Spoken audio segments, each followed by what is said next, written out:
Thank you, Rosa. Hearty good morning. My name is Yubrata Mandal. I am a researcher at Habitat Marte. Today's my topic is Launch Center. Here I will discuss today's flow of talk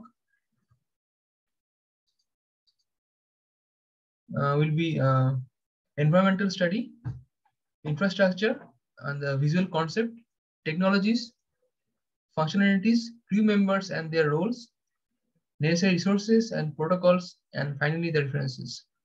So this is a picture of the launch center in USA. Is like for the European Space Agency in Europe. Sorry, not in USA. And so starting with the comparison between Earth and Mars, Mars was one full of water, warmer with thick atmosphere and potential habitat environment. And also the atmosphere on Mars is 1% of Earth atmosphere. So you can see a pretty comparison about also that the gases present on the surface of Earth and on Mars. On Earth, you can see oxygen is present more, 20%, 21% to be approx. Nitrogen 78% and other in traces amount. But in Mars, the most amount of gas is carbon dioxide, then nitrogen and argon. And if we talk about oxygen, it is very less because it's a heavy gas, or it's a dense gas. So it normally gets because it has a very less atmosphere, so it goes out of the atmosphere to the space. So that's the reason why Mars is losing its potential of habitants, because due to the less thickened atmosphere, everything that was in Mars before is not now currently in Mars, because it's either has been gone to the space or something like that, because of the less dense or less thick atmosphere. Next is if you compare like side by side, the distance from Sun, Earth is 150 million kilometers, Mars is 228 million kilometers, and the average speed of orbiting the Sun is 29.8 kilometers per second. Mars, it is 23.3 kilometers per second, so it's a bit slow. The diameter also is lesser than Earth. Earth has 1256 kilometer, whereas Mars has 791 kilometer. The tilt of axis is almost same, 23.5 degree. It is 25 degree. Length of the year is more for Mars because it has a less orbiting speed. Also, it has a more distance from the Sun, so it has 687 Earth days, and Earth has 365 days. So length of day is also more in Mars, 24 hours and 37 minutes. The gravity of Earth is also more than Mars. So there's also a disadvantage. Due to this gravity only, due to less of gravity pull, everything that was once on Mars has been gone to the space. And a number of moons on Earth we have 1, in Mars we have 2. Also, very important is that Mars shows no magnetism, and also no magnetic dipole is there as similar to Earth. Here is a brief view, or you can see a typical view of the system in Mars. So we have this landing or launching site, then we have the safety, then the efficiency, reliability, number of launches, then propellant storage, cargo facilities, logistic from other centers, support launch masses, matches of local weather with perfect launch windows.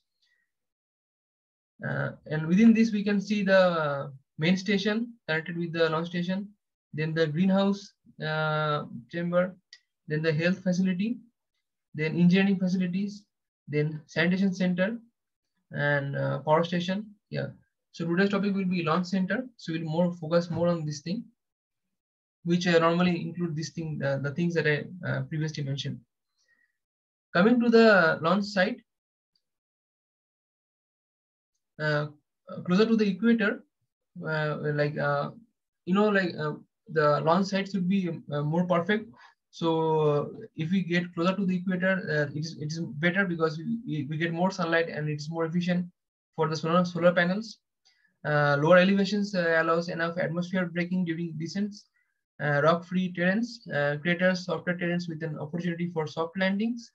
Dark streak, no rover should enter this region without sanitation. So these are the dark streaks. And you can see a lot of launching sites are here. Curiosity, Spirit, Pathfinder, Opportunity. Viking is one of the like one of the best. Viking 1 and Viking 2. And then we come to the ideal launch site. That is, Kourous lies at latitude of 5 degree or 3, just over 500 kilometers north of the equator. It is nearness to the equator makes it almost ideal place for launching into geostationary transfer orbits because few changes have to be made to the satellite trajectories. You can easily, go out to the space because it won't get that rotation motion that Earth follows or due to the gravity. So launchers also profit the slingshot effect. It's called the slingshot effect. That is energy created by the speed of the Earth rotation around the axis of the pole. This increases the speed of a launcher by 460 meter per second.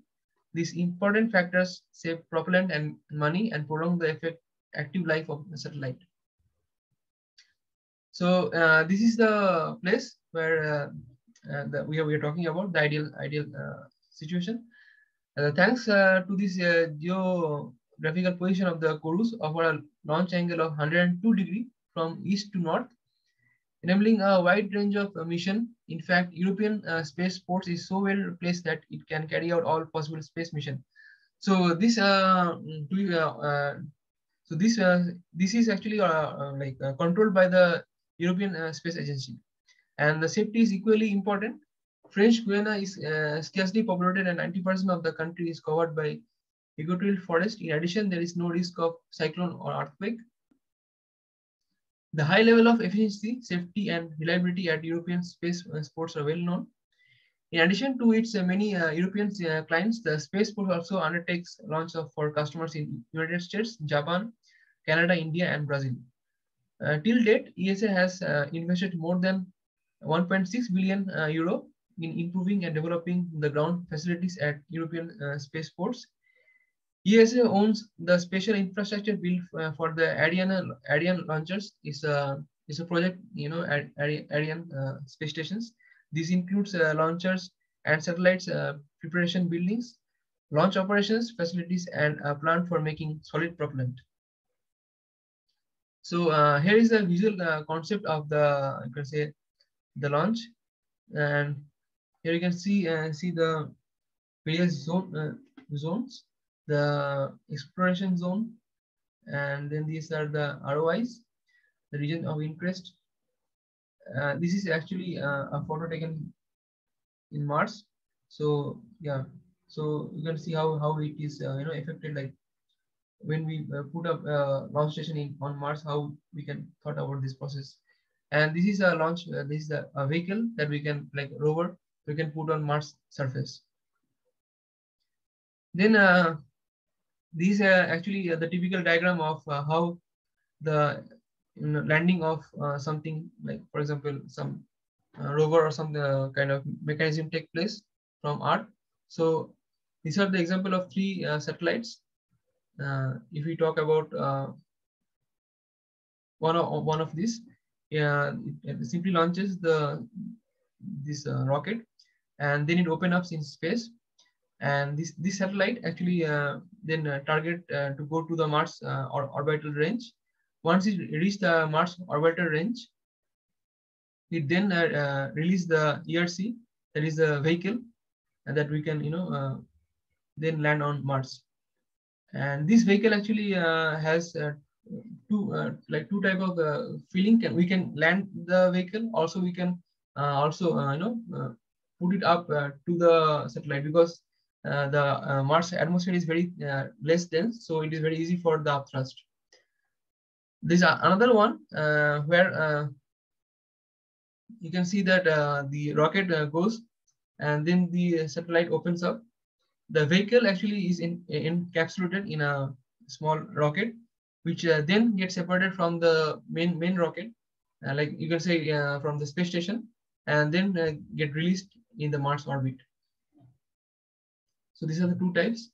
And if you talk about, there are few like the few full forms, like EOR is the Earth entry orbit, then Mars ascent vehicles.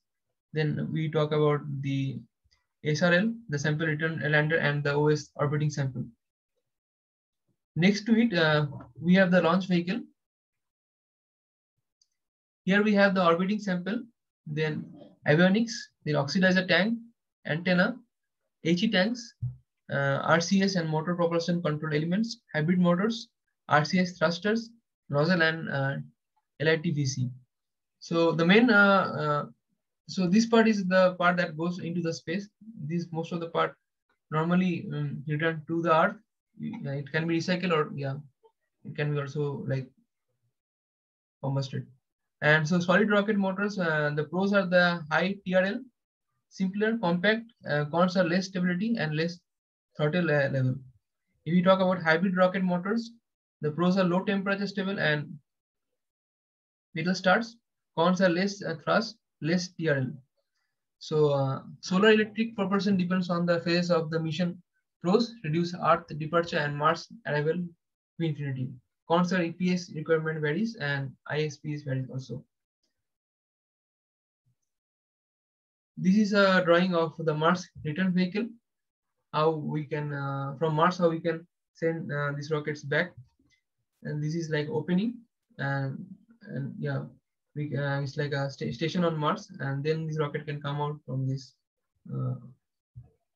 from this building. So if you talk about this structure, or the building has 3 levels. We call it level 9, 10, and level 11. So if we talk about level 9, this is the diagram where entrance from the other centers take place. Is like the place 1 is connecting with the other centers. Then the second, so sorry, here I made a mistake, like that's 1 is actually 0.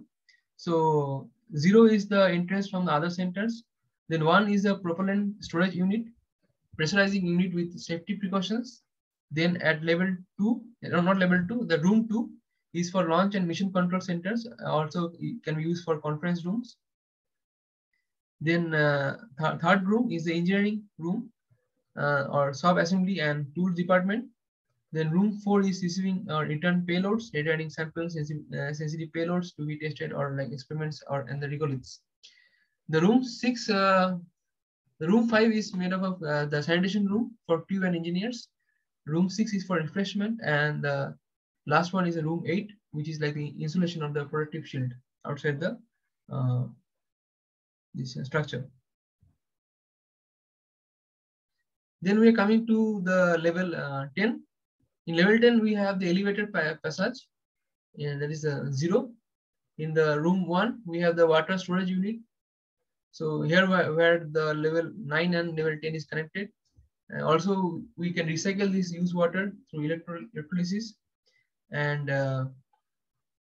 then we have room 2, where we have the power subsystem unit, electric and digital servers unit, and maintenance room with surveillance. Room 3 is kitchen and entertainment place for vertical gardens or robots hub. And room 4, we have the personal space for bedroom, toilets, and like changing rooms, or for space suits.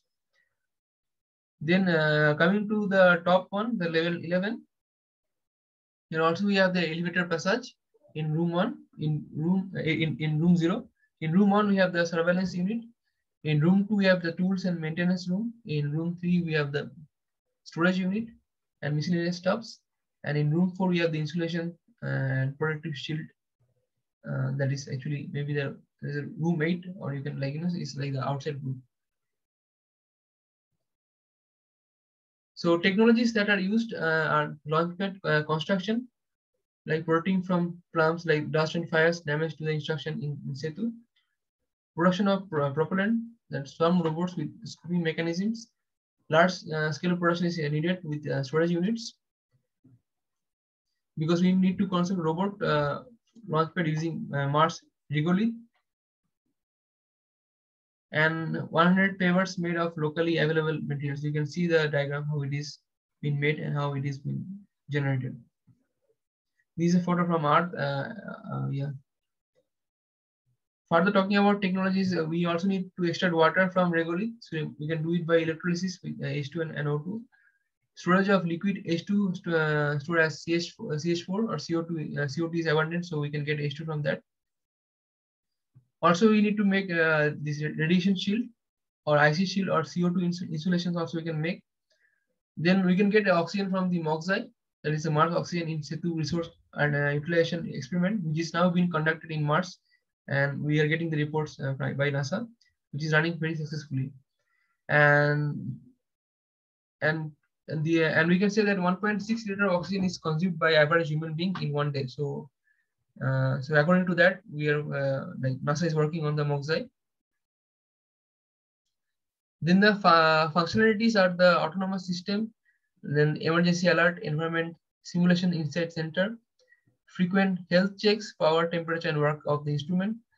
Then logistics and maintenance, we have transportation of payload, cargo to other centers, maintenance of launch pad and subsystems, final and sub-assembly buildings, health checks, how it could, like how, we can have this on this thing, on Mars. Exchange of regulate production of water and fuel, storage of extracted materials.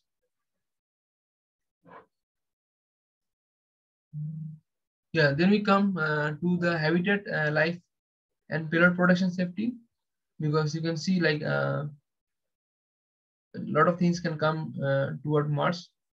We need to have this radiation, GCI and storm protection, and possibly invaders that are very uncertain in the environment. Research and development of RD on return payload, calibration and innovation on the instrument lifestyle, and regular communication and coordination with other centers, mission control center, like the Habitat Center on Earth, schedule launch and land of mission. Then we have the launch center protocols, that the things that need to be followed by the Habitat, routine protocol, department protocols, mission or safety protocols, planetary protection, inner center protocols, and other activity protocols. We are going to discuss this thing on brief. That is protocol to be followed on by Habitat. The routine protocols are daily stand-up meetings, tasks done or to do important reminders, daily health checks for of instruments, check of autonomous system, launchpad maintenance, then report the damage or shortage of supply of food or something like that. Then the maintenance log or the launch and land of payloads. Next, we have the department protocol, where we develop and circulate missions and vision of depths and instruction manual of each instruments, maintaining a log of health and check and safety systems, maintaining a log of working hours of each tools and instruments, report of departure manager of the ship, and the missing and the damage tool. Daily progress report of ongoing tasks after every shift is also necessary. Then we have the machinery protocols, how to use each machinery. We should have a like we should have the instruction manual, clearly indicate do's and don'ts, adopt warning systems on instruments, health checks, working hours with in-charge signatures, regular calibration, and shielding of an autonomous system. Next, we have the planetary protection, which follows Committee of Space Research rules, prohibit fly or run of robots in the research zone, and go green on. And then we have this go green on red planet. Inter-center protocols are period meetings, communication with the department managers, coordinate the supply of essential and report the status of tasks to main station, report and request tools and machineries. Other activities protocols ensure about physical fitness, then consult nutrition diet that must be taken. Crew, like the having a lunch together or dinner together with the crew, daily disinfection of the complete center. Then we're coming to this going green on red planet. as we know that Elon Musk is trying to make the red planet to go green. So we also need to use sustainable things. Also, we need to find eco-friendly things that can be used in replace of other things. We like also growth of plants, and yeah, should be given more importance. So that was my talk for today. These are the references. And thank you, Professor, for the wonderful presentation.